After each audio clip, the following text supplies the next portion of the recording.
Allô?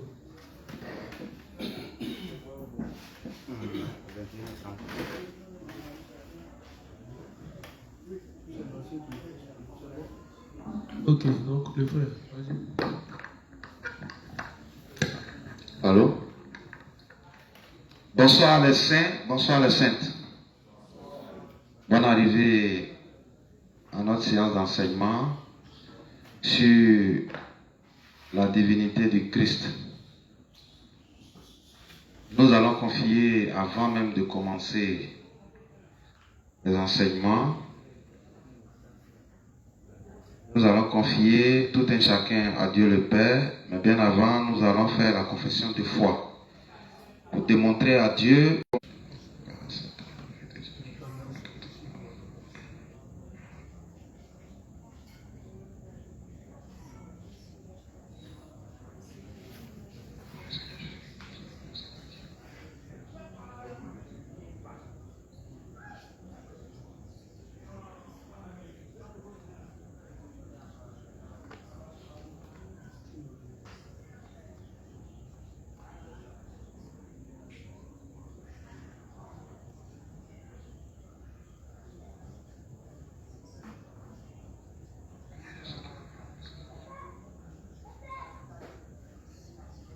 Amen.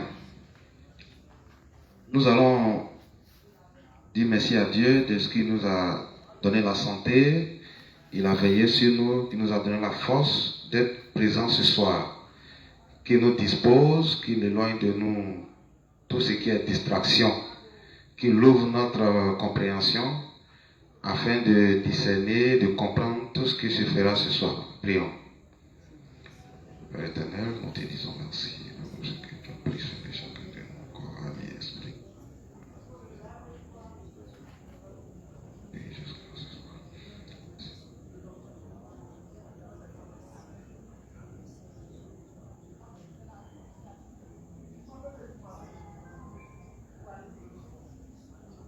Au nom de Jésus, Amen. Nous allons confier à Dieu tous nos frères qui sont encore derrière pour des raisons quelconques, qu'il aide aussi tous ceux qui paraissent à être unis à toutes les activités spirituelles de l'Église, afin qu'ils comprennent la nécessité d'être unis, que cela y va de leur vie de foi. Prions.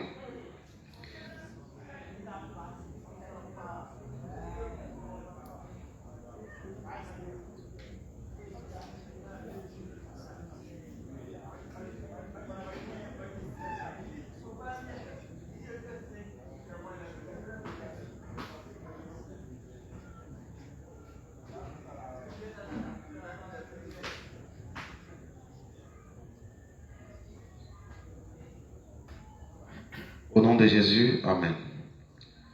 Nous allons confier aussi tous nos frères qui sont éloignés, qui à cause de la distance ne peuvent pas participer ni assister, qui leur donnent les moyens d'acheter des passes internet, d'avoir des téléphones Android, afin de pouvoir suivre, quelle que soit la distance. Prions.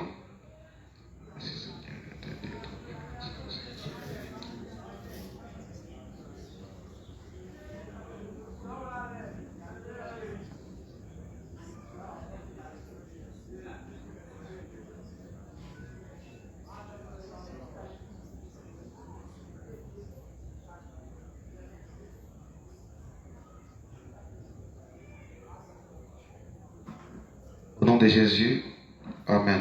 Et enfin, nous allons confier à Dieu le serviteur, le prédicateur du jour, que le Dieu des justes l'oriente, qui le guide, qu'il éloigne de lui le stress, qu'il mette les mots justes dans sa bouche, afin de nous édifier.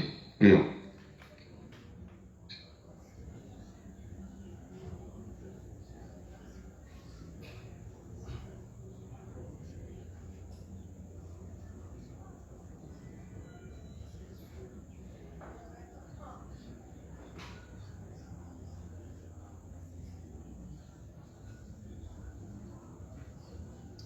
de Jésus, nous avons prié. Amen. Amen. Ok, nous sommes aujourd'hui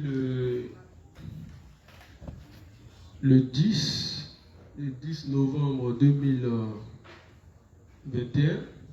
Voilà, et moi c'est l'inspecteur Konechek Ouma. Je continue toujours dans les séances d'enseignement concernant la divinité de Jésus-Christ. Voilà, et pour cette semaine, nous avons commencé le lundi et aujourd'hui nous sommes mercredi. Voilà, nous allons mettre fin à l'enseignement concernant donc la divinité de Christ le vendredi. Donc le vendredi sera le jour où les saints pourront donc poser leurs questions concernant la divinité de Jésus-Christ. Voilà. Ce que je voudrais essayer de préciser, c'est que l'enseignement qui est donné sur la divinité de Christ, c'est un enseignement simple pour mener les saints à comprendre donc la divinité de Christ et à comprendre aussi donc le fonctionnement de Dieu, du Dieu trinitaire. Voilà. Et donc c'est dans ce terrain-là que nous donnons cet enseignement, afin de fortifier donc la foi des saints sur cet aspect-là et de donner aussi des arguments. Cependant, ce que j'ai constaté, c'est que c'est un peu difficile pour les saints d'assimiler quelques notions que nous développons ici. Voilà, c'est pourquoi j'ai décidé d'expliquer les choses un peu plus simplement, en partant des livres du révérend et de temps en temps en essayant de faire appel, voilà, aux sources donc, internes et externes concernant la divinité de Jésus-Christ. Donc le conseil que je vais donner aux saints, c'est de retenir donc l'essentiel. Voilà, lorsqu'un verset est donné, vous le retenez tout simplement concernant la divinité de Christ, voilà, et aussi donc la Trinité. Dieu, en réalité, comme je l'ai dit hier, on ne peut pas le cerner dans sa totalité, dans son essence profonde. C'est ce qu'il a voulu nous montrer de lui, que nous avons, que nous pouvons connaître. Voilà, et l'un des plus grands mystères, c'est le mystère de la Trinité. Et aujourd'hui, nous allons essayer de progresser encore, tout en essayant de revenir un peu sur cet aspect-là, et aussi continuer dans la présentation donc des thèses de la divinité de Christ. J'avais dit qu'on allait étudier les manuscrits, etc., sur les thèses de Jean 1, verset 18. Mais bon, c'est pas évident qu'on poursuive, ça dit que je fasse ça, parce que ça risque encore de fatiguer les justes. Maintenant, si vous voulez, on peut donner quelques éléments pour juste pour ceux qui sont assez curieux, voilà, pour vous aider à mener aussi souvent quelques recherches, ou bien souvent aussi dans vos échanges avec certaines personnes, comment les aider à comprendre aussi les traductions des textes, les attestations des différents manuscrits.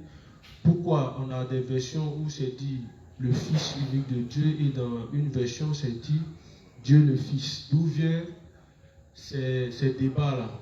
Voilà, et on va voir que c'est pas compliqué. Que ce soit le Fils unique, que ce soit Dieu le Fils, c'est pareil. Voilà, donc tout ça là montre la divinité de Jésus-Christ. Voilà, donc on va essayer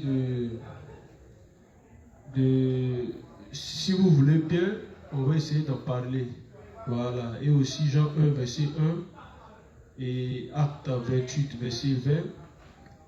Nous allons essayer peut-être de revenir là-dessus. Mais ce qu'on va faire, c'est plus je lis le livre 11, parce que le constat qui est fait, c'est que les justes ne lisent pas leur livre. Normalement, pour un juste qui a lu le livre 11, il ne doit plus avoir de problème concernant la divinité de Christ, parce que tout est bien exposé là-dedans, tout est expliqué. Voilà, mais les justes ne côtoient pas assez leur livre. Voilà, et c'est ce qui fait que lorsqu'on aborde certains thèmes, c'est comme s'ils n'avaient jamais entendu ça. C'est pourquoi hier, la stratégie était de travailler avec le livre 11. Et je crois qu'aujourd'hui encore, nous allons essayer de poursuivre. En fin d'enseignement, hier, nous avons récité 10 versets. Voilà, voire même plus. Les 10 versets où Jésus-Christ était appelé Dieu. Donc, il était question de les détailler, de prendre verset par verset et de répéter et de revenir là-dessus. Je crois que si le temps qui m'est donné est suffisant, on va pouvoir faire ce travail-là. Dans le cas contraire, on va se contenter de lire le livre et de donner quelques démonstrations et quelques explications. Voilà, donc je parlais au départ de la notion d'antennité. Bon, une personne peut effacer, s'il vous plaît, le tableau. Voilà. Ok. On va revenir là-dessus, mais avant, on va prendre le livre 11 à la page 48, qui est intitulé Sermon sur le Fils Saint, qui est Jésus-Christ. On va lire.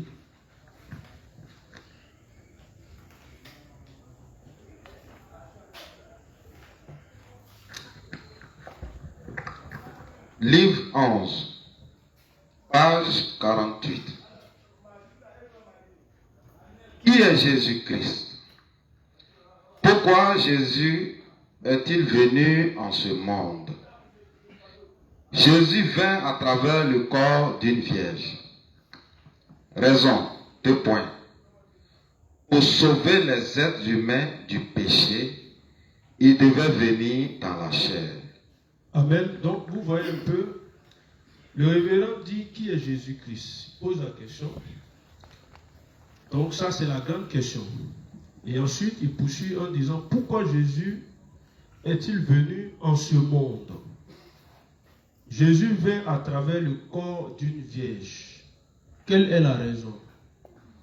Pourquoi est-ce que Jésus-Christ est venu à travers le corps d'une vierge? Je pose la question aux frères et aux sœurs. Voilà, pour nous sauver de nos péchés, il devait venir dans la chair. Oui. Sous quelle forme est-il venu? Il vint sous une apparence qui n'avait rien de désirable. Jésus vint pour la nation d'Israël comme homme et à travers le corps de la Vierge Marie, fiancée à Joseph, car il vint pour accomplir la parole des prophéties par amour pour l'humanité. Christ vint pour devenir la lumière en ce monde de ténèbres. Il vint pour devenir et œuvrer comme intercesseur entre Dieu et l'humanité. Après avoir été baptisé par Jean-Baptiste et alors qu'il portait les péchés du monde, il fut crucifié et versa son sang sur la croix. Ainsi, il vint pour donner la rémission du péché et la vie à ceux qui croient. Christ vint pour nous permettre d'entrer au royaume des cieux en croyant en son baptême qui lave les péchés et le sang de la croix et pour nous permettre d'éviter les flammes de l'enfer. Amen. Donc ici, l'œuvre de Christ s'est manifestée pourquoi? Jésus-Christ, quand il prend un corps, lorsqu'il vient sous forme d'homme, l'objectif et l'intention, c'est quoi? C'est de nous sauver du péché et des flammes de l'enfer. Mais lorsqu'il vient, il va se faire baptiser par Jean-Baptiste pour prendre d'abord les péchés de l'humanité. Et après avoir pris nos péchés, il va payer le salaire du péché. Oui. Vas-y, frère. Ce monde était un monde de ténèbres et sans espoir. Avant que Christ ne vienne dans ce monde, il ne s'y trouvait pas la lumière du vrai salut, mais encore pire, ce monde était emprisonné dans les ténèbres les plus épaisses. C'est pour un tel monde que Jésus vint. Pourquoi Jésus vint-il? Il vint pour faire briller la lumière du salut en ce monde. En vérité, Jésus n'est pas né en décembre. Oui. Il est plutôt né dans une saison où les champs d'Israël étaient remplis d'herbes vertes. Lorsque les bergers paissaient leurs troupeaux dans de vastes champs et ils laissaient brouter. Amen. Donc, Jésus n'est pas né en décembre. Parce que la Bible nous donne un peu la période dans laquelle Jésus est né.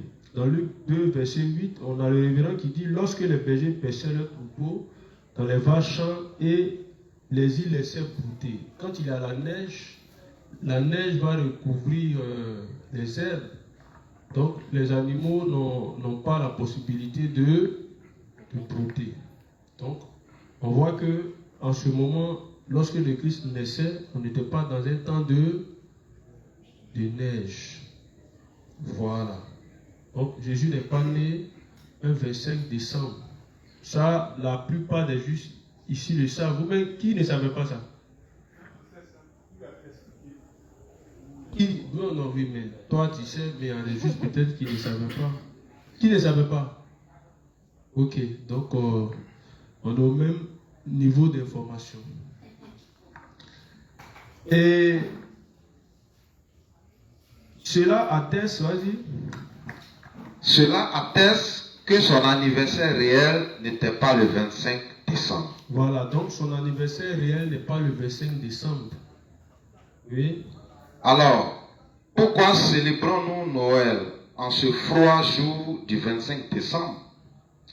C'est parce qu'au milieu du 4e siècle après Jésus-Christ, l'Église occidentale a établi cette date du 25 décembre comme anniversaire de Jésus pour éviter que l'adoration païenne du Dieu soleil ne se répande. Amen. Donc, qui ont célébré le 25 décembre? Le Dieu soleil. Il s'appelait comment? Apollon. Ok, c'est ça. Vas-y, frère. Mais ce jour était en réalité un jour d'adoration du Dieu soleil. Voulant inhiber la participation à cette célébration païenne et éviter d'altérer la foi chrétienne, le jour même de ces festivités païennes fut proclamé être le jour d'anniversaire de Jésus dans une sorte de stratégie qui voulait combattre le feu par le feu. Ok, donc pour faire disparaître la célébration de cette divinité-là, ils ont décidé que le Christ soit plutôt célébré en ce jour-là, du 25 décembre. Voilà, parce que c'était un jour qui, c'est-à-dire que les païens utilisaient pour adorer leur divinité. Alors, comme stratégie, qu'est-ce qu'ils vont faire? Au lieu de célébrer cette fête-là en l'honneur de ce Dieu des païens, pourquoi stratégiquement ne pas en même temps donner cette date-là comme symbole de la naissance de Christ? Voilà, afin qu'au lieu de se souvenir de cette fausse divinité-là, on puisse se souvenir au moins de qui? De Jésus-Christ. Donc éteindre le feu par le feu. Voici la stratégie qu'ils vont utiliser. Sinon, en réalité, le Christ n'est pas né un 25 décembre. Voilà. Vas-y. Nous ne sommes pas certains du moment exact de la naissance de Jésus, mais nous savons avec certitude que le Fils de Dieu vint pour sauver l'humanité entière et nous avons donc établi un jour de l'année pour célébrer sa venue, peu importe que le 25 décembre ait été ou non un jour de célébration païenne. Parce que le monde entier célèbre le jour où Jésus est né pour nous sauver de nos péchés, nous établissons un jour en faisant mémoire et le louons et le remercions. Ok, donc ici on voit que le plus important, ce que nous devons garder, c'est pas une fête simplement, mais c'est pourquoi ce Jésus-là est né. La Bible dit qu'il est né pour sauver quoi? Son peuple de ses péchés. Donc, même si on sait qu'il n'est pas né le 5 décembre et que de façon symbolique, cette date-là a été utilisée pour marquer sa naissance, ce que nous devons retenir, c'est quoi? Ce n'est pas le fait de se partager des cadeaux, des jouets de Satan. Mais qu'est-ce que nous devons remarquer? Plutôt retenir ici. C'est plutôt le but de la naissance de Jésus-Christ. Jésus-Christ, il est né pour sauver l'humanité du péché. Donc, normalement, qui est habilité à célébrer la naissance du Christ? Ce sont les justes. Donc, c'est ceux qui ont reçu la rémission des péchés. Mais on voit que les pécheurs, ils célèbrent chaque année la naissance de Christ. Mais lorsqu'ils ont fini sa naître, ils demeurent toujours comment? Pécheurs. Donc, la naissance du Christ pour eux n'a pas été, c'est-à-dire, bénéfique pour eux. Voilà, vous voyez un peu. Or, en réalité, le Christ, il est né pour nous sauver de nos péchés. Voilà. Et les gens, en réalité, ils ne reçoivent pas le Christ parce que ils n'ont pas le cœur disposé à le recevoir. Vous voyez, quand le Christ devait naître, la première, c'est-à-dire le premier lieu où Marie et Joseph vont partir, c'est dans quoi? C'était où? C'était dans... Non, c'est pas dans l'auberge. Ils sont partis d'abord à l'hôtel, dans l'hôtellerie, etc. Et quand ils sont arrivés là-bas, qu'est-ce qu'on leur a dit? On leur a dit qu'il n'y a pas de place. Et c'est parce qu'il n'y avait pas de place qu'ils sont partis, que le Christ est né où? Dans un... C'est ça, non? Dans l'auberge. Mais ça symbolise quoi? D'abord, nous savons que le Christ, il est Dieu. Parce que quand il naît, on a les mages qui viennent pour l'adorer. Ils vont se prosterner, ils vont se prosterner pour l'adorer. Voilà. Parce qu'il est Dieu, selon les thèses de Michée 5, verset 1 à 2, ou au verset même 3. Mais les gens ne reçoivent pas le Christ, tout simplement parce que il n'y a pas de place dans leur cœur. Voilà. Ils sont remplis de quoi? De leurs propres pensées. Ils sont remplis de leur ego. Ils sont remplis de beaucoup de fausses doctrines. Voilà. C'est pourquoi, quand le Christ vient, ils ne peuvent pas l'accepter. Ils sont riches. Donc, c'est des gens qui sont beaucoup riches. Quand on dit riche, c'est quoi? C'est-à-dire, ils se disent qu'ils sont déjà bons, ils sont déjà purs, qu'ils connaissent déjà la parole de Dieu. Voilà, et eux, ils se disent que par leurs œuvres, ils pourront quoi? Obtenir le salut. Donc, quand nous leur prêchons l'évangile, quand on veut faire naître le Christ en eux, qu'est-ce qui se passe? Il y a un refus. Par contre, tous ceux qui ont un cœur qui est semblable à l'auberge, un cœur humble. Vous voyez, quand on va dans l'auberge, là où on élève les animaux, les moutons et autres, on va voir des déchets par-ci, par-là, on va voir que ce n'est pas un coin qui est agréable, on va voir qu'il y a des mauvaises odeurs, etc. Il y a du bruit, tout ça. Mais pourquoi est-ce que le Christ a voulu naître dans ce lieu-là? Le Christ a voulu naître dans ce lieu-là parce que c'est dans un tel cœur qu'il veut naître. Un cœur qui accepte quoi? Au regard de la loi, ses faiblesses. Un cœur qui accepte au regard de la loi qu'il est pécheur.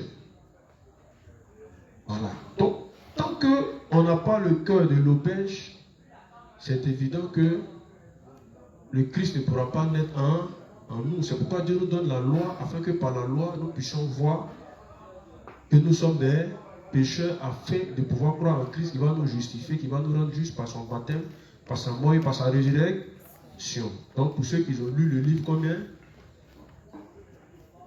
Le livre 43, c'est là-bas que c'est expliqué. Voilà. Et vous devez comprendre. Donc, quand le Christ naît, il y a quelque chose qui se passe. Il y a d'abord les mages qui viennent pour l'adorer. Donc, c'est pour vous dire que la première des choses que nous devons accepter, avant même le salut que le Christ nous offre par son baptême, par sa mort et par sa résurrection, c'est d'abord quoi? D'incliner notre cœur, d'admettre d'abord que Jésus-Christ qui est né là, c'est qui? Il est Dieu. C'est en ce moment-là qu'on pourra croire que le sacrifice qu'il a fait, dont il a œuvré, c'est un sacrifice qui demeure éternellement, parce qu'il est Dieu lui-même. Voilà. Donc nous devons avoir ce cœur-là. Ok. Et vous savez, le révérend va nous expliquer encore un autre truc. Il dit que lorsque ils sont venus voir le Christ quand il est né, il était quoi? Il était entrelacé dans quoi? Dans un drap. Voilà. Et pour le voir, il fallait enlever le drap sur lui. Il va expliquer que ce mystère c'est simple.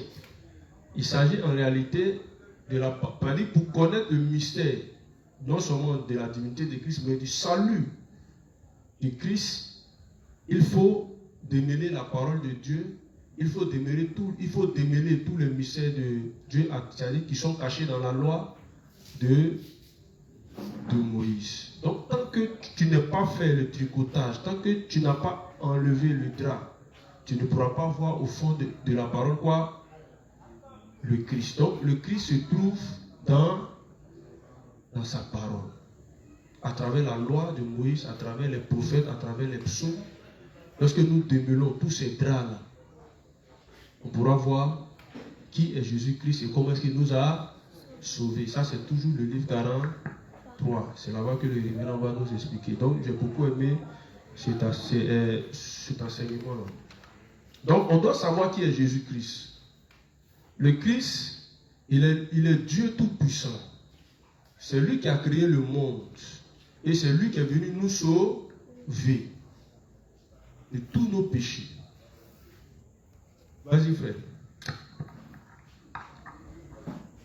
Lorsque Jésus vint sur cette terre, tous les peuples de ce monde avaient été trompés par le diable. Leur cœur était apaisanti par le poids de leurs péchés et ils ne connaissaient vraiment pas la manière de recevoir la vie éternelle. C'est pourquoi Dieu le Père envoya son Fils Jésus pour sauver les peuples du monde de tous leurs péchés. Le nom Jésus est le nom du Sauveur qui signifie celui qui sauvera son peuple de ses péchés.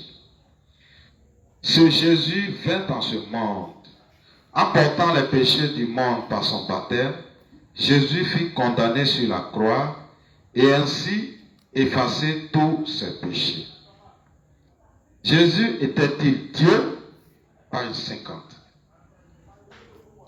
Oui, Jésus était Dieu lui-même en son essence. Jésus est celui qui créa l'univers entier par la parole de sa bouche. Ce monde, en fait, fut créé par Dieu. Jean chapitre 1, le verset 3 dit, et je cite, « Toutes choses ont été faites par elle, c'est-à-dire la parole, et rien de ce qui a été fait n'a été fait sans elle. » Fin de citation. Amen. On va lire directement dans la Bible en prenant le texte de Jean 1, verset 1 jusqu'au verset 3, et peut-être même qu'on va aller plus loin.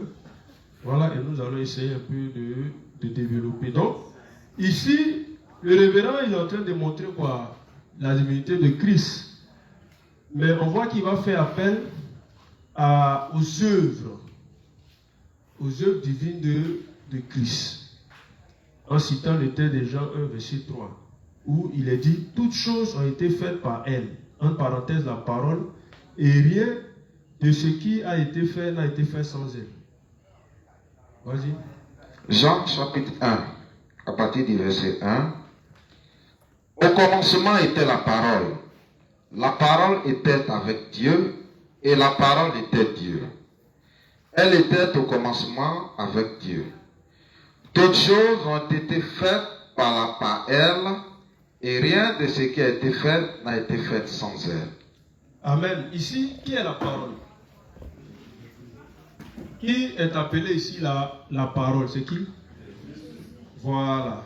Mais lorsqu'on va lire plus bas, l'identité de la parole sera donnée. Et on va voir qu'effectivement, il s'agit de qui? De Jésus-Christ. On peut voir ça aussi dans le livre d'Apocalypse 19, verset 13, que j'ai donné ici à maintes reprises. Voilà. Apocalypse 19, verset 13. Vas-y, frère. Donc, ici, attends. La Bible dit, au commencement était la parole. Et la parole était avec Dieu. Donc, ici, on a quoi? On a au commencement. C'est-à-dire, au commencement était la parole. Et la parole était avec Dieu. Et la parole était Dieu. Oui. Toutes choses ont été faites par elle, et rien de ce qui a été fait n'a été fait sans elle. Il dit toutes choses. Toutes choses. Ici, là, toutes là, comment est-ce qu'on dit ça en grec? Hein? Non, vous connaissez? Toutes. Bon. Toute justice. Comment on dit tout? Ah, passe, c'est pas ça que là. Tout le passe, c'est tout. Donc on dit toute justice. Et plutôt toutes choses ont été faites par elle. Or le elle ici est mis pour la parole. Donc, or la parole c'est qui? C'est voilà, la parole c'est Jésus. Donc, on va lire Apocalypse 19, verset 13. Apocalypse 19, verset 13. Oui. Et il était revêtu d'un vêtement teint de sang. Son nom est la parole de Dieu. Voilà. Son nom est la parole de Dieu. Il s'agit de Jésus-Christ. Or, la Bible dit que tout ce qui a été fait par quoi? Par la parole. Or, la parole, c'est Jésus-Christ. Donc, c'est lui qui a créé toutes choses. Voilà. On continue toujours dans Jean 1, verset 3 là, jusqu'à ce qu'on descende. Toutes choses ont été faites par elle, et rien de ce qui a été fait n'a été fait sans elle. En elle était la vie. Donc, en elle était la vie. Donc, la vie se trouve en qui? En la parole, en Jésus-Christ. C'est pourquoi lorsqu'il veut faire le sacrifice, c'est cette vie éternelle-là qui va nous donner par son sacrifice. Oui. Et la vie était la lumière des hommes. Et la vie était la lumière des hommes. Or, qu'est-ce que Jésus a dit? Il dit, je suis le chemin, la vérité et la vie. Donc là, quand le Christ dit qu'il est la vie, là, il est en train tout simplement de présenter quoi? Sa divinité. Voilà, parce que nous, en tant que des saints, en tant que des justes, nous avons reçu la vie par Jésus-Christ par son sacrifice. Et nous, en prêchant l'évangile d'eau et d'esprit aux gens, pour ceux qui croient, ils reçoivent quoi? La vie. Mais nous-mêmes, par essence, nous ne sommes pas là, la vie. Parce qu'avant de recevoir la vie, nous étions tous des morts spirituels. Et c'est par la vie de Jésus-Christ que nous avons été quoi? Que nous sommes nés de nouveau et nous avons reçu donc la vie. Mais quand Jésus-Christ dit, je suis la vie, vous ne voyez pas un peu que c'est un peu trop fort? Il dit que lorsqu'on dit la vie, là, c'est lui. Et quand il dit la vie, c'est pas précisé, c'est-à-dire c'est pas mis dans un carcan bien défini, mais il dit qu'il est la vie tout court. Donc lorsqu'il dit qu'il est la vie, là, il est la vie, c'est-à-dire tout ce qui vit sur la terre ici, là, c'est lui qui permet que tout ce qui existe puisse comment vivre. Donc sur la terre, sous la terre, dans les cieux. Tout ce qui se meut depuis le temps de Genèse 1, tout ce que Dieu a créé et qui respire et qui vit, c'est grâce à qui? À Jésus-Christ. On va prendre un test, Hébreux 1, à partir du verset 1 que nous allons lire. Hébreux 1, à partir du verset 1. Après avoir autrefois, à plusieurs reprises et de plusieurs manières, parlé à nos pères par les prophètes, Dieu, dans ce dernier temps, nous a parlé par le Fils, Oui. qu'il a établi héritier de toutes choses, Oui. par lesquelles il a aussi créé le monde. Et qui étant le reflet de sa gloire, Écoutez bien, qui étant le reflet de sa gloire, et l'empreinte de sa personne, l'empreinte de sa personne, ça on peut développer, mais on laisse ça d'abord, oui. et soutenant toutes choses par sa parole puissante. Donc, on dit quoi? Et soutenant, bon, soutenant toutes choses, attendez, voilà, par sa parole. D'abord même je souligne de toutes choses là. Par sa parole, puis sans donc, toute chose est soutenue par quoi? Donc, tout ce qui vit là, vit par qui? Par la parole. Or, qui est la parole? Donc, tout ce qui vit, tout ce qui se meut là, vit grâce à qui? À Jésus-Christ. C'est lui qui est la parole puissante. Je ne sais pas si on se comprend. Voilà. Vas-y, frère. Et soutenant toutes choses par sa parole puissante, a fait la purification des péchés, et s'est assis à la droite de la majesté divine dans les lieux très hauts. Donc, il soutient toutes choses parce qu'il est la parole puissante. Et comme il est la parole puissante, qu'est-ce qu'il a fait?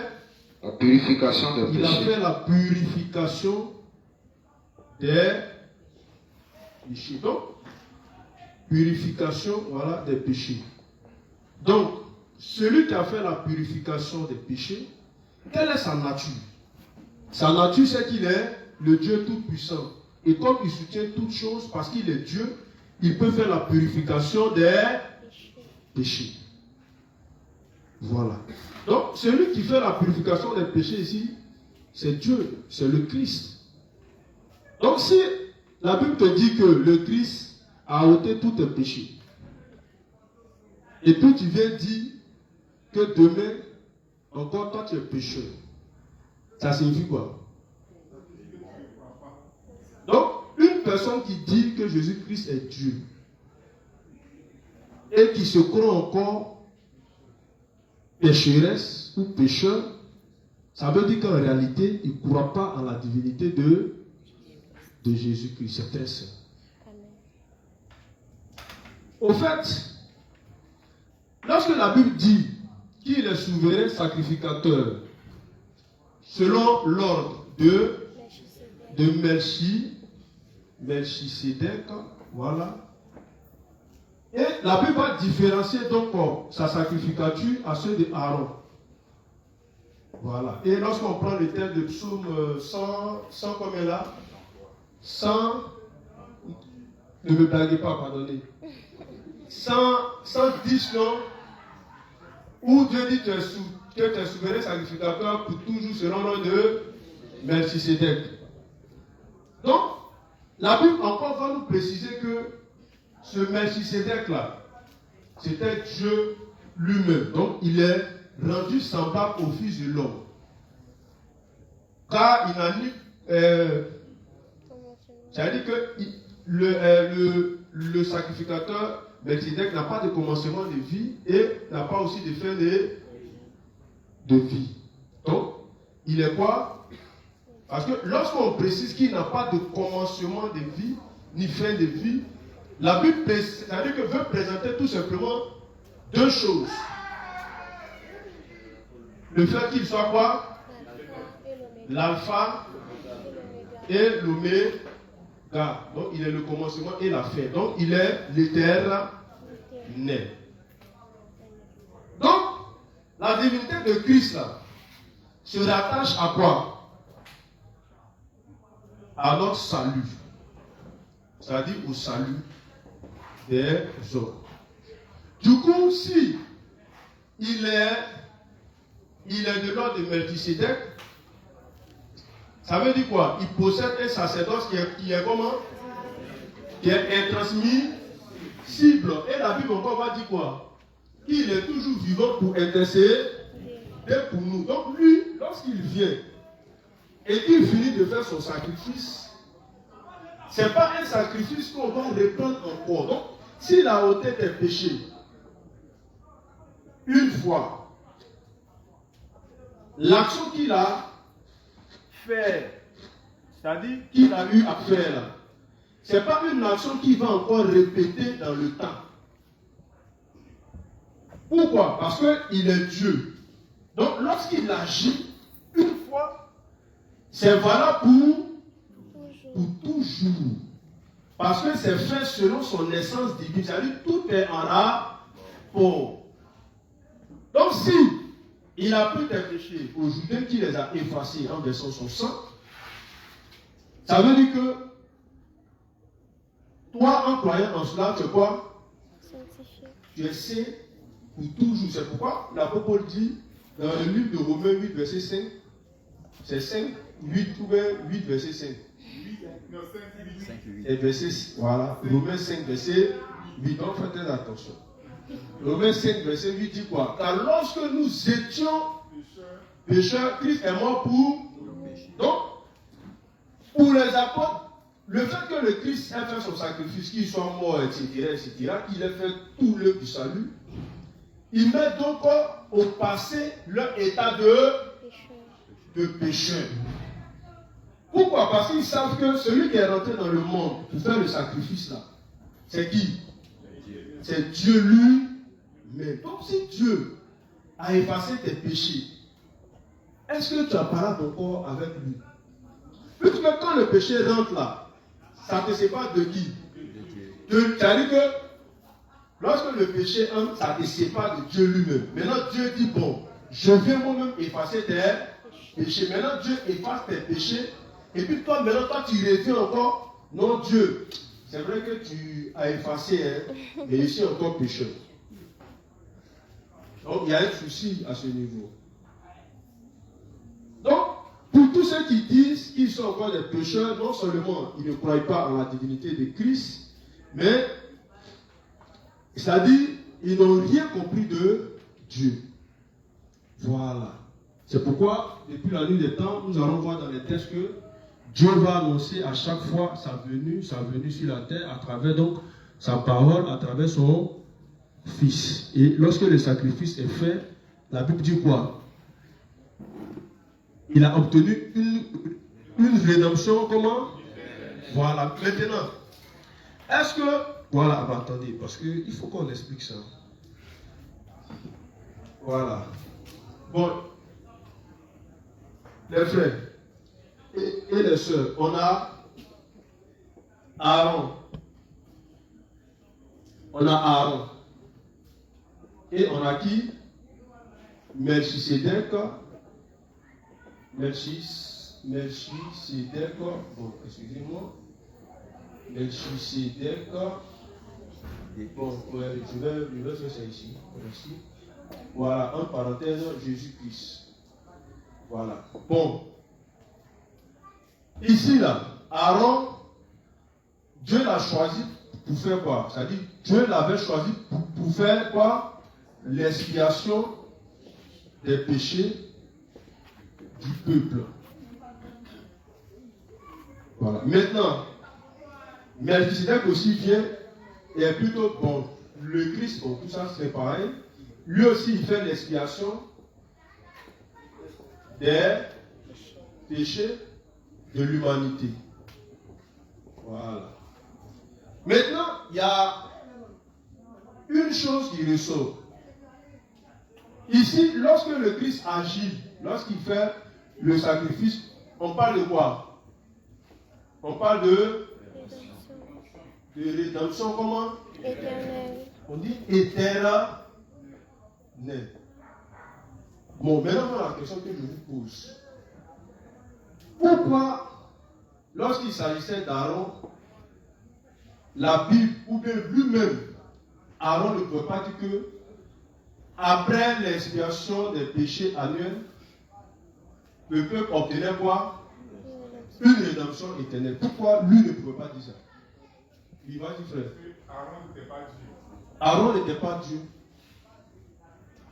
Aaron, lui, n'était pas Dieu. Donc, il va finir de faire l'expiation, mais le mot éternel ne peut pas s'appliquer à lui. Parce que lui-même, là, il n'est pas descendant divin, il n'est pas Dieu.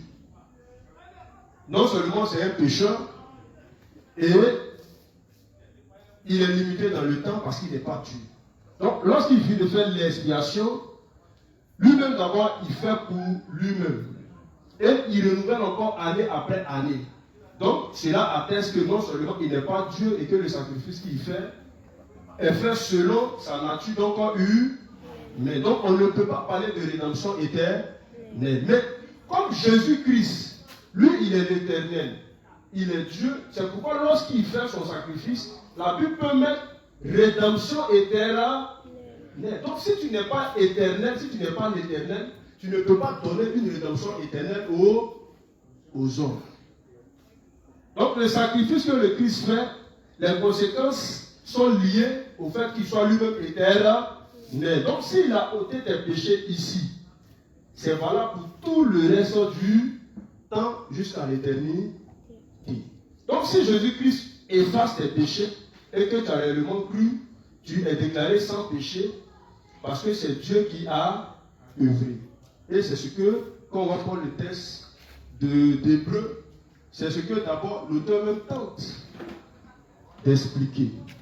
Lorsqu'il parle d'abord à partir du texte de Hébreu 7, oui, vas-y, il faut lire.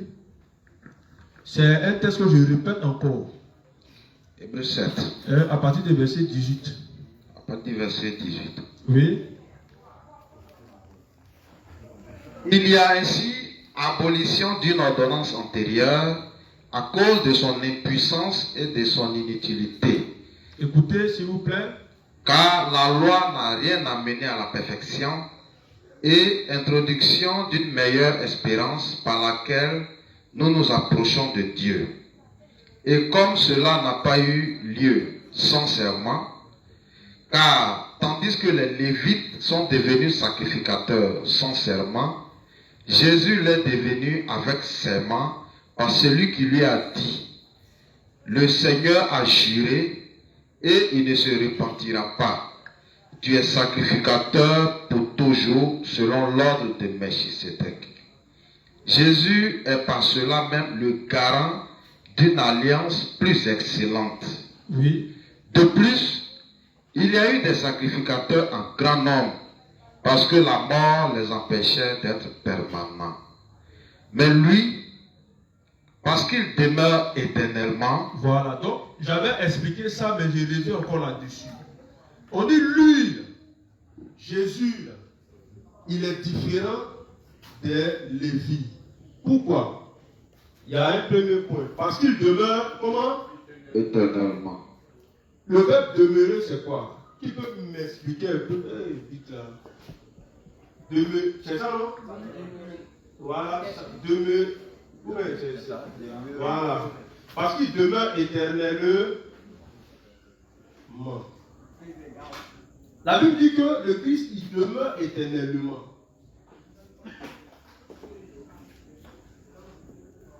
Ça signifie quoi? Oui, ça signifie que le Christ est éternellement. Il est Dieu. Tout simplement, ça signifie qu'il est Dieu. Donc, le mot demeurer, c'est quoi?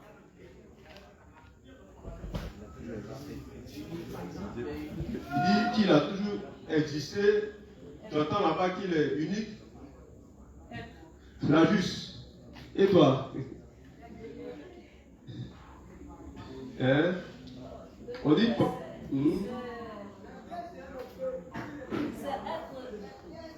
Ça dit c'est être. Hein? Ça dit c'est un état.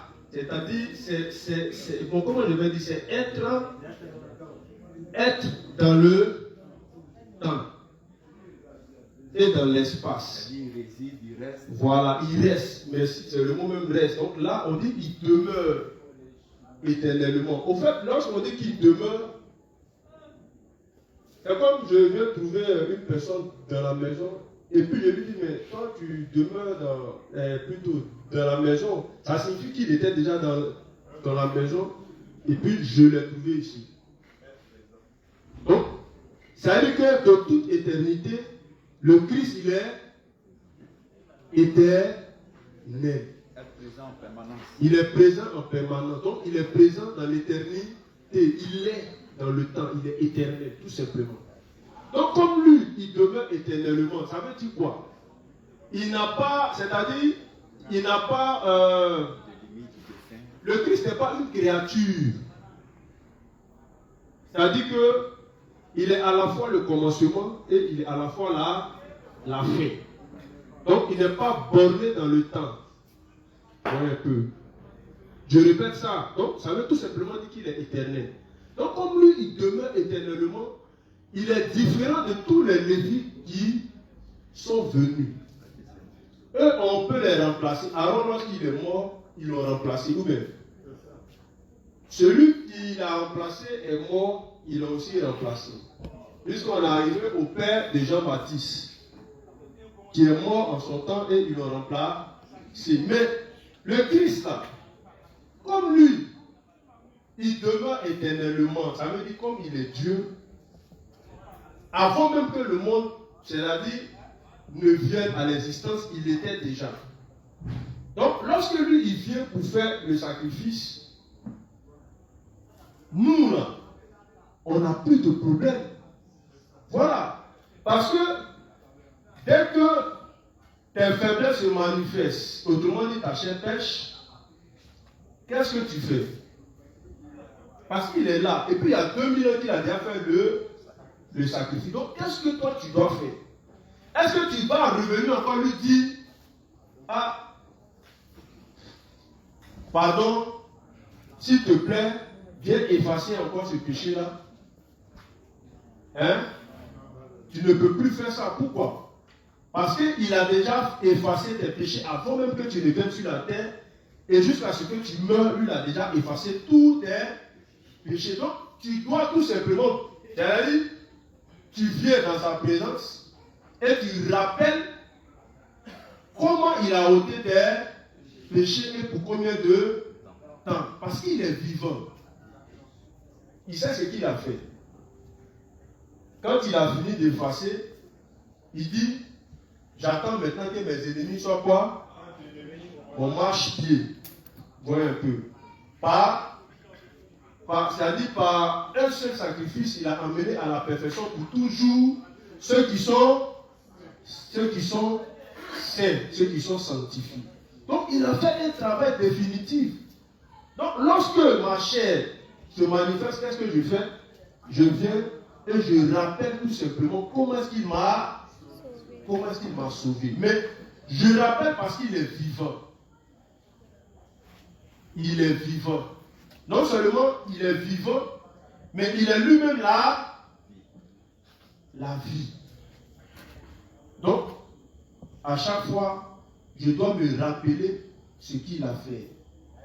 Ah, merci Seigneur, tu m'as sauvé par ton baptême, par ta mort et par ta résurrection. Il dit, ah, ok, c'est propre. Que tu n'as pas oublié, parce que c'est un travail que j'ai déjà fait. Lorsque le Christ disait que, il dit, petit enfant, prenez quoi? Là, j'ai déjà vécu. J'ai vécu le don. Il a déjà fini tout ce travail-là. Mais tout son travail est lié à quoi? C'est lié à tout simplement au fait qu'il demeure éternellement. Autrement dit, il est Dieu. Voilà. Donc, on n'a pas un souverain sacrificateur qui est comme Aaron. Mais on a affaire à Dieu lui-même dans l'œuvre de notre salut. Donc, quand Dieu rentre en jeu dans l'œuvre du salut, c'est que le problème du péché est déjà détruit. Voilà. Vas-y frère, il faut continuer. J'espère qu'on a compris. Hein? Vas-y frère. Hébreu. Bon, on va continuer avec le livre. Voilà. Bon, non. Finis d'abord avec ça. Hébreu là. Donc, on dit parce qu'il demeure éternellement. Hein? De plus, il y a eu des sacrificateurs en grand nombre. Oui. Parce que la mort les empêchait d'être permanents. Oui.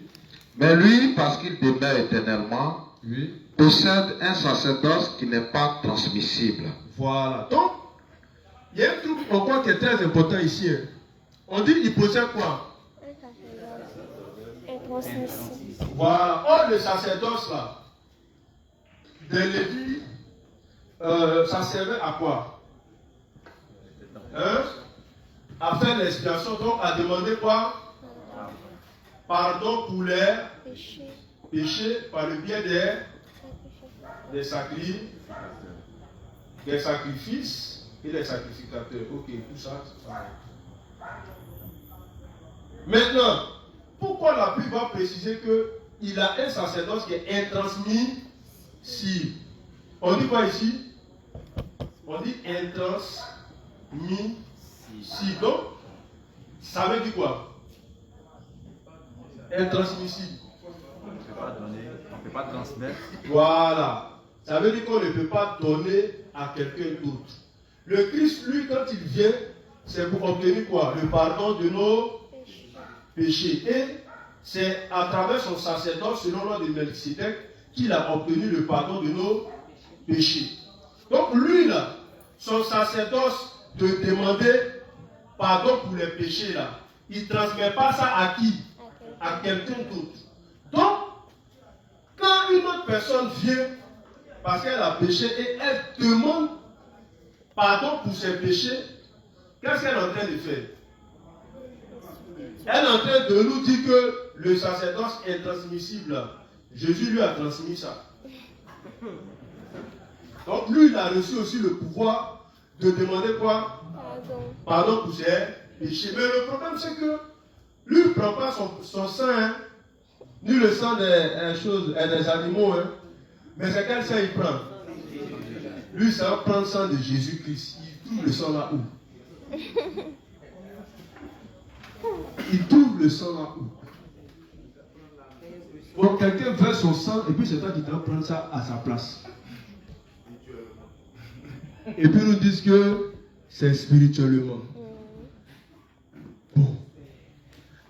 En fait, si on veut développer, tous ceux qui demandent pardon à Dieu pour leurs péchés sont en train de dire que le sacerdoce de Christ n'est pas quoi?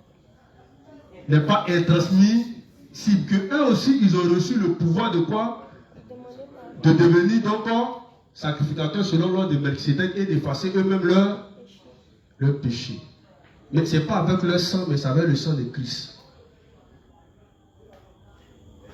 Il y a des fois, lorsqu'on est parti faire les choses, bon, les gens nous disaient que non, que vous ne savez pas, hein, Mais le sang de Jésus-Christ est disponible actuellement. On dit, mais comment?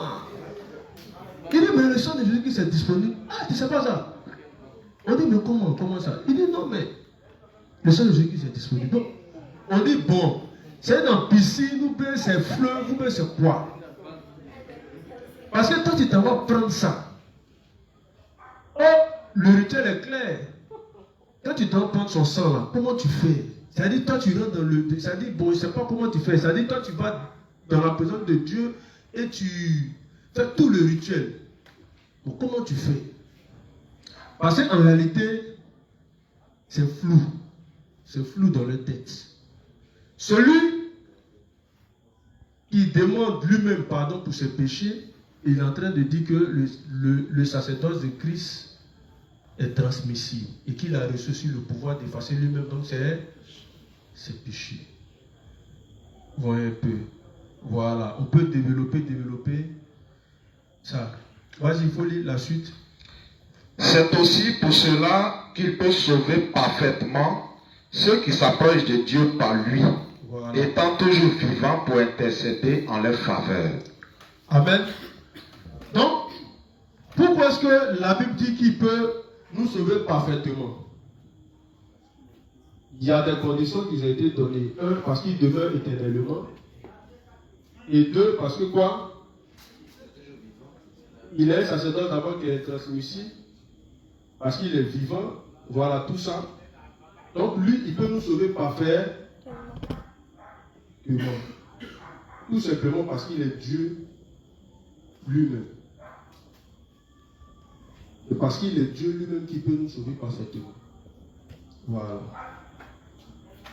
Vas-y. Il nous convenait en effet d'avoir un souverain sacrificateur comme lui. Donc, la Bible précise qu'il nous convenait en effet. Lorsqu'on dit il nous convenait, ça veut dire quoi? Ça veut dire que pour que nous puissions avoir un salut parfait, il fallait que ce soit forcément Jésus-Christ. Pourquoi? Vas-y. Il nous convenait en effet d'avoir un souverain sacrificateur comme lui, saint, innocent. Oui, donc d'abord, il doit être saint, innocent. Sans tache. Sans tache. D'abord, expliquons bien la notion de sainteté. Parce que lorsqu'Aaron il finissait de faire lui-même son expiation, et lui et sa famille, il devenait comment? Saint. Mais lui, sa sainteté là, c'est parce qu'il avait fait quoi? Mais le Christ, lui, il est saint par essence. Selon sa nature. Comment? Divine, il est saint parce que Dieu a dit, soyez saints car je suis saint. Donc nous, on doit être saint. Mais lui, il est saint déjà. Donc, comme il est saint par essence, hein, vas-y. Innocent. Il est innocent. Lorsqu'on dit qu'il est innocent, c'est pour préciser quel aspect de lui. Il n'a jamais eu à pécher. Il n'a jamais eu à commettre donc un acte de péché. La Bible dit lui qui n'a point péché. Voilà. Donc saint et innocent, oui. Sans tache. Sans tache. Donc il est propre. Voilà. Ça signifie que lorsqu'il naissait, il est né comment? Sans défaut, autrement dit sans péché. Donc il est sans tache. À l'image des animaux qu'on offrait et qui devaient être comment? Sans tache. Le Christ aussi naît sans péché. Voilà. Vas-y. Séparé des pécheurs. Donc il est comment? Séparé des pécheurs. Nous sommes, c'est-à-dire l'humanité est tombée dans le péché par qui? Par Adam. Mais quand le Christ naît par le biais d'une vierge. Et l'idée de la vierge, c'était quoi? Que le Christ naisse sans péché Adam.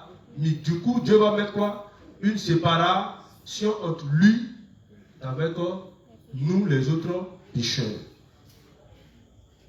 Donc, les hommes, quoi. Parce que moi, je ne suis plus pécheur. Vas-y, frère. Et plus élevé que les cieux.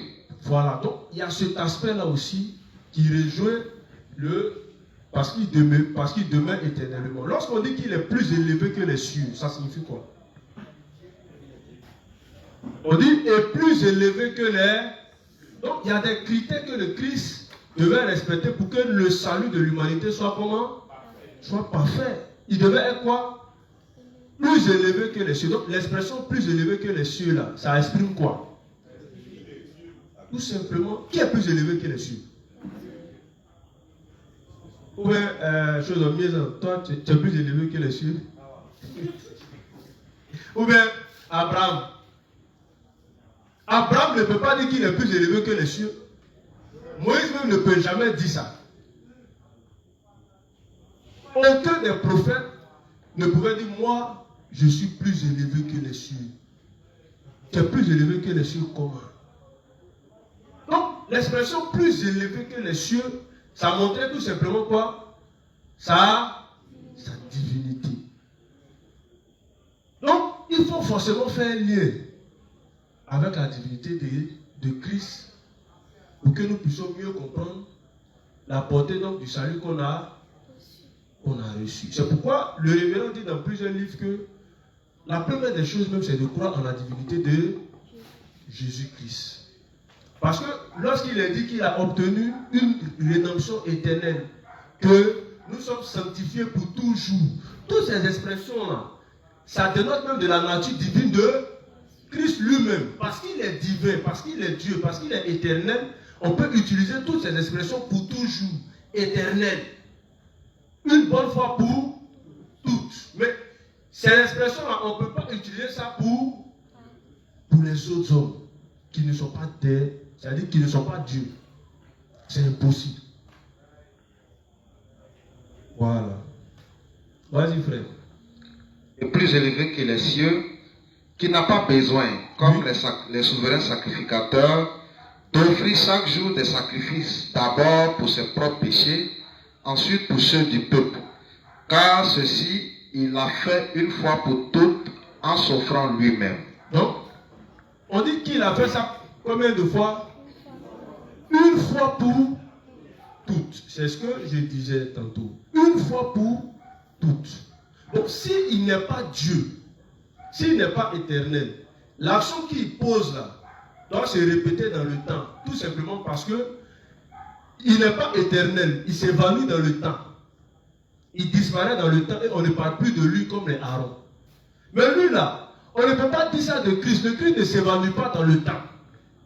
Il est le temps, il est avant le temps, il fait le temps. Dans le livre 44, le révérend nous dit, en nous expliquant la naissance même du Christ, il va nous expliquer que c'est Jésus qui fait le temps. Donc comme lui,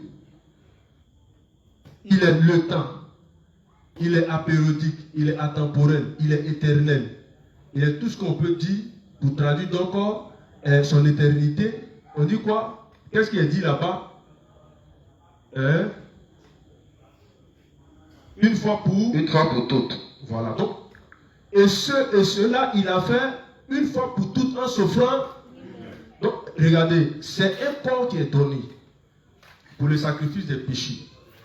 C'est une essence qui est donnée pour le sacrifice des péchés. Donc, si cette essence qui est donnée là, si ce corps qui est donné pour le sacrifice des péchés a été de dormir, pour le sacrifice des péchés là, si cette essence là n'est pas divine et ne perdure pas dans le temps jusqu'à l'éternité, on ne peut pas parler d'une fois pour toutes. Parce qu'une fois pour toutes là, il faut être forcément Dieu pour qu'on dise que toi, l'œuvre que tu as faite là, c'est une fois pour toutes. Le une fois pour toutes veut dire quoi? Ça traduit l'idée de l'éternité. Donc l'individu qui est en action là, lui-même il est comment? Il est Dieu, tout simplement. Donc tous ces roucascas ordonnés là, c'est pour aboutir au fait que Jésus-Christ, il est comment? Il est Dieu. Il est Dieu, tout simplement. Amen. Donc, ce n'est pas le plaisantin qui est venu nous sauver. Jésus, au fait, il y a une parole que le Christ a dit. Il dit, tous ceux qui sont venus avant moi étaient qui? des voleurs. Qui est venu avant lui? Hein? Qui? Non, mais dites-moi. C'est un test qu'on peut expliquer de plusieurs manières. Hein? Voilà, mais restons dans l'explication simple. On sait que par nature, tous les hommes sont quoi? Ils sont des voleurs, des pécheurs, des menteurs. Abraham, Moïse ne dérangent pas à cet homme. Donc, quand le Christ dit que tous ceux qui sont venus avant moi étaient des voleurs, on peut dire quoi? Qui est en train de présenter leur nature pécheresse. Donc, c'est une manière de le dire tout cela. C'est les pécheurs. Vous voyez un peu. Mais l'homme qui se présente là, qui est-il? C'est pourquoi, lorsque le jeune homme vient lui dire, maître, il dit quoi? Il dit bon maître. Il dit que toi je fais quoi? De bon pour obtenir le royaume des cieux. Et puis le Christ lui dit, mais pourquoi m'interroges-tu au sujet de ce qui est bon? Un seul est bon. Mais le Christ dit, mais attends. Un seul est bon. Mais qui est bon? C'est Dieu. Mais quand Jésus dit après, je suis le quoi? Bon berger. Le bon berger. Le est venu pour désigner quoi? Hier, on a étudié ça. La singularité, c'est pour dire que en dehors de lui, il n'y a pas quelqu'un d'autre qui est bon, tout simplement parce qu'il est Dieu. L'Éternel est mon berger. Voici le bon berger, c'est qui? C'est Jésus-Christ, c'est lui qui est le bon. Donc, même lorsqu'il est en train de dire au jeune homme, mais pourquoi m'interroges-tu au sujet de ce qui est bon? Mais pourquoi m'appelles-tu bon plutôt? Merci, excusez-moi. Il dit, pourquoi m'appelles-tu bon? Un seul est bon, Dieu. Et puis on le voit lui-même dire là-bas que je suis le bon berger. Après avoir dit que tous ceux qui m'ont précédé étaient des voleurs, il dit c'est lui qui est le bon berger. Parce qu'il est le berger qui ne fait pas d'erreur. Il est le berger qui ne pêche pas. Il est le berger qui est éternel. Il est le berger qui a préexisté. Il est le berger qui a créé le monde. Il est le berger qui est le Logos. Il est le berger qui est apparu comme étant l'un de l'Éternel. Il est le berger qui est Melchisédek. Donc, il est Dieu tout simplement.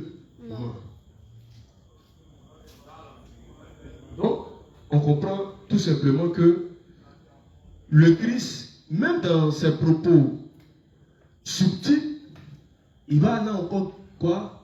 Glisser sa divinité.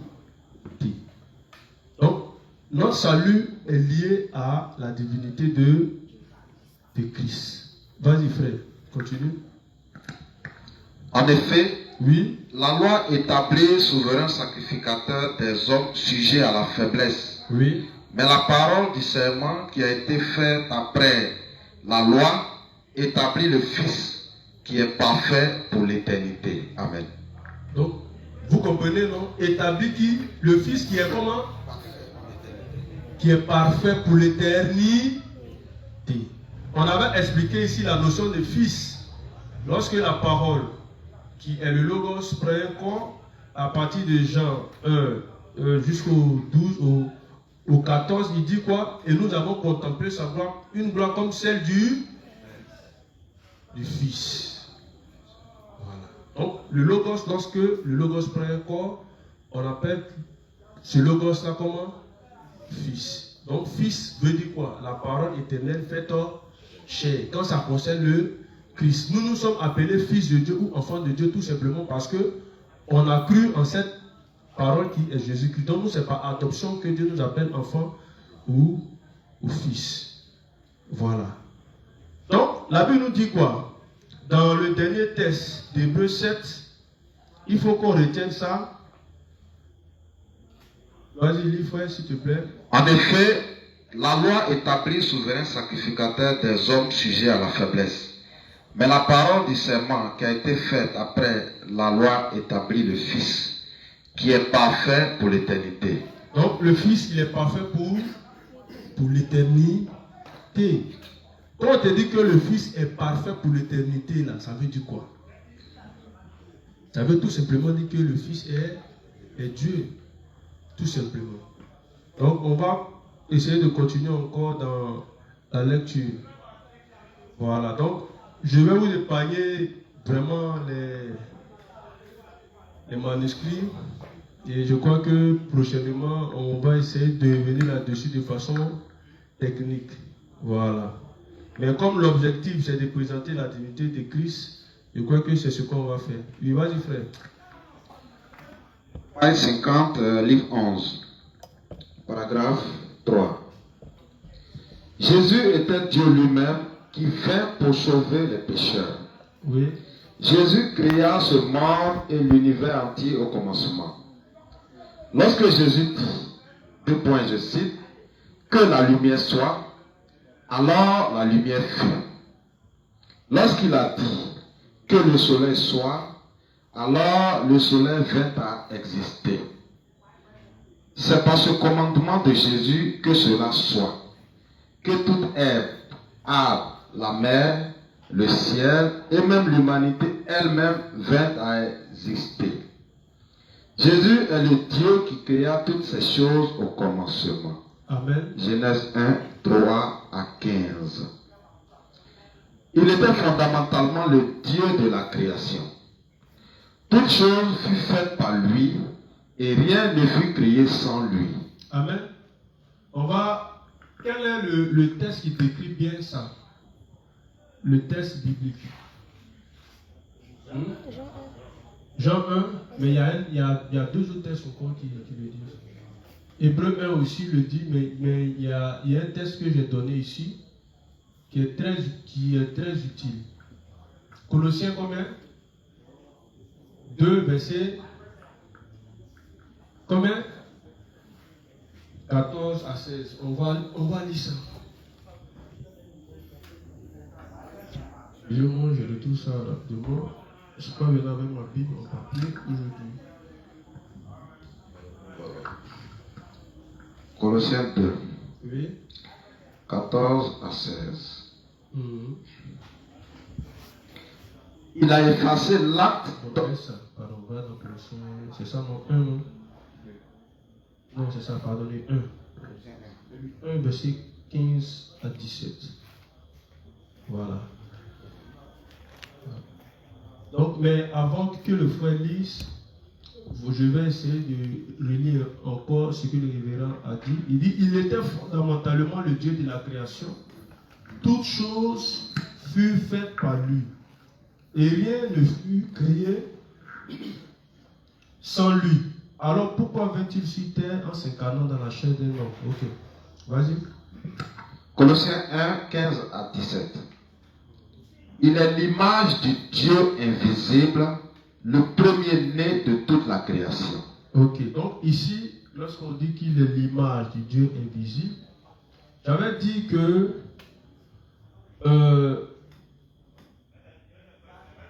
Dieu le Père, on ne peut pas, c'est-à-dire le voir.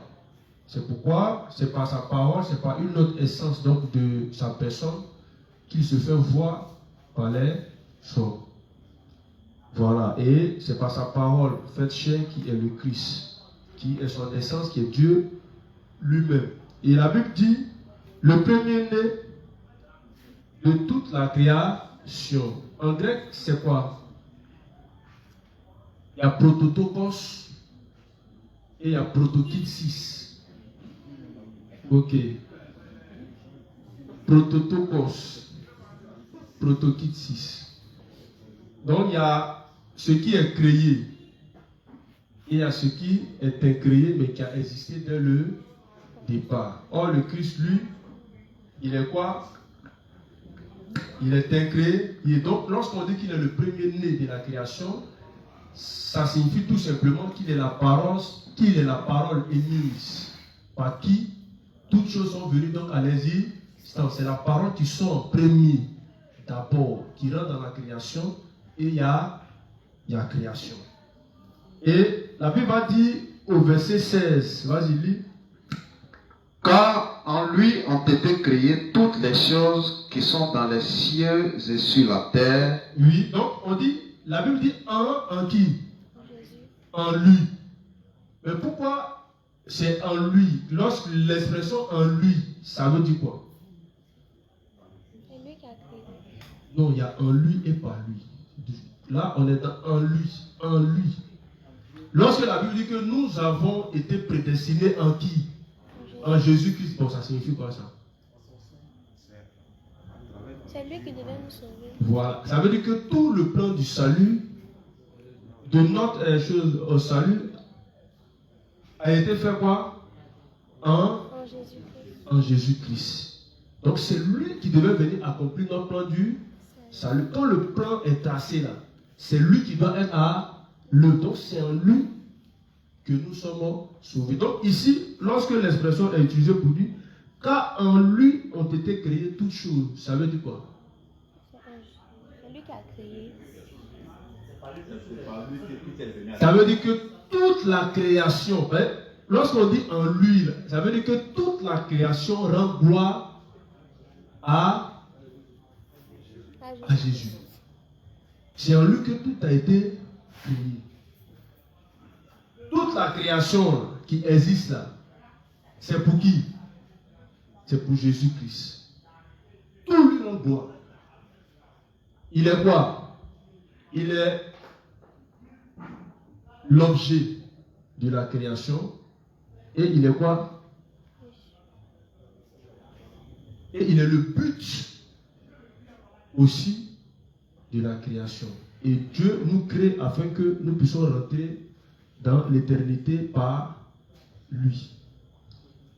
Car en lui ont été créées toutes les choses qui sont dans les cieux et sur la terre. Donc, tout le programme, tout le projet de la création a été fait quoi? En lui. Voilà. C'est en lui que tout a été fait. Lorsqu'on voit les arbres, lorsqu'on voit tout ça là, la Bible dit, car en lui ont été créées toutes ces choses. Bon, est-ce que la Bible nous dit, toutes choses ont été créées en qui? En Abraham. Ou bien, toutes choses ont été créées en Moïse. Non, il n'y a aucun texte qui le dit. Car en lui ont été créées toutes les choses qui sont dans les cieux et sur la terre. Vas-y frère. Les visibles et les invisibles. Voilà. Donc quand on parle des visibles, c'est quoi? Hein? C'est ce qu'on voit. Comme nous les hommes, comme qui encore, comme la nature, etc. Et ensuite il dit, et les invisibles, c'est quoi? Mais qu'est-ce qu'on ne voit pas? Les anges, etc. Ouais, le frère dit le voit, ouais.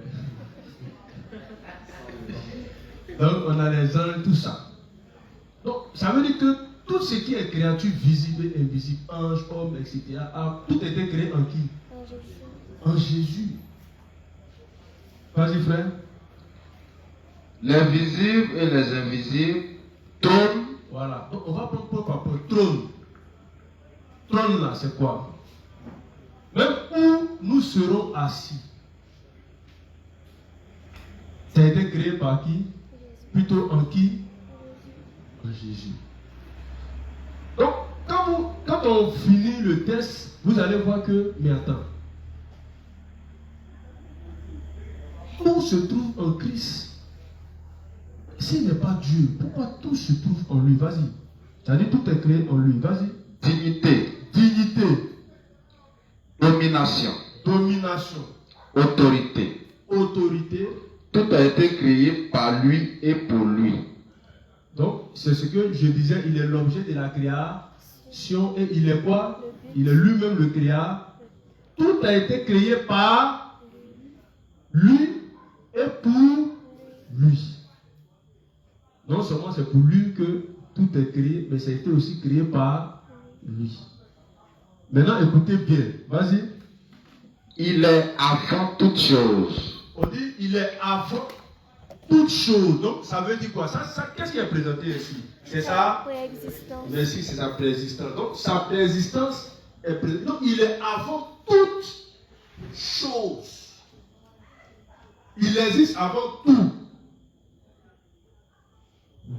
Oui, oui. Il est avant toute chose, Oui. et toute chose subsiste en lui. Voilà. On dit, et toute chose subsiste en qui? En Jésus. Quel est le verset que j'avais utilisé? Soutenons toute chose par sa parole. Puissance. On avait dit que la parole puissante ici, c'était qui? C'est Jésus. Tout est soutenu par qui? Par Jésus-Christ. La Bible ici nous apprend quoi? Hein? Qu'il est avant toute chose, Oui. et toute chose subsiste en lui. Lorsque la Bible dit toute chose subsiste en lui, vous ne trouvez pas que c'est un peu fort? C'est quoi subsister? C'est quoi? Hein? Vas-y frère. C'est le fait d'exister, c'est subsister, c'est-à-dire vivre. Parce qu'il y a exister, il y a subsister. Bon, ça c'est Pasteur Taro qui peut nous vraiment. Voilà. Subsister. Ou bien, inspecteur à scène peut nous faire un petit coup sur ça. Ok. Subsister, exister, préexister. On dit toute chose subsiste. Donc l'arbre là, lorsque l'arbre là respire là, c'est grâce à qui? À Jésus. C'est grâce à Jésus-Christ. Lorsqu'il pleut, c'est grâce à qui? Quand tu vois les oiseaux s'envoler, c'est grâce à qui? À Jésus-Christ. Donc là, on est dans la nature. Vous voyez un peu. Toute chose subsiste en qui? En Jésus. En Jésus. Bon. Qui est-il pour que toute chose subsiste en lui? Et lorsqu'on dit toute chose, ça signifie quoi?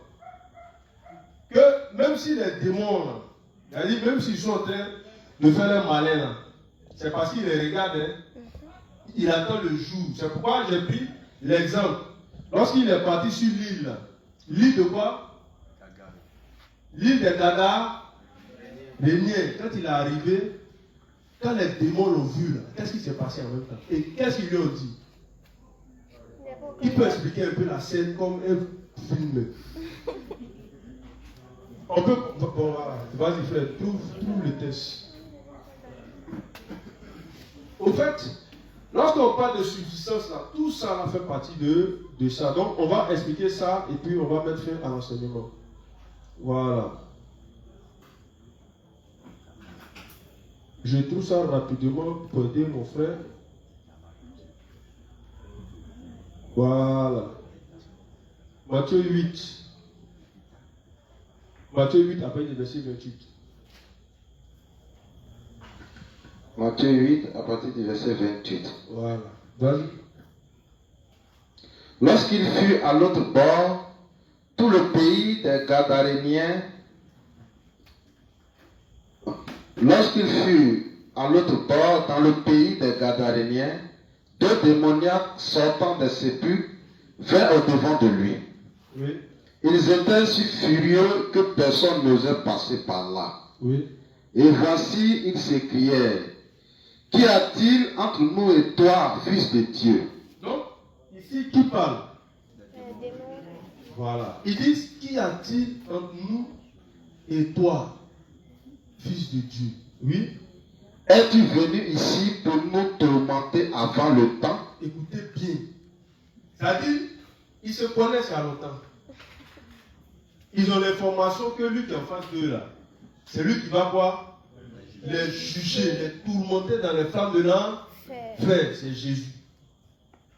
On parle de la subsistance. Hein? Donc ils savent que la subsistance là, ça dépend de qui? De Jésus. Il dit, es-tu venu ici pour nous tourmenter avant le temps? Donc même les démons même savent que il y a un temps où ils seront comment? Tourmenté. Par qui? Jésus-Christ. Par Jésus-Christ. Ils avaient peur. C'est-à-dire, quand ils l'ont vu, ils tremblaient. Parce qu'ils se connaissent depuis longtemps. Attends, donc toi tu es là. Mais c'est pas le moment. Bon, c'est comment? Le démon, il va rien. Bon, t'es déjà là. Mais ce n'est pas le temps. Pardon, il faut chercher.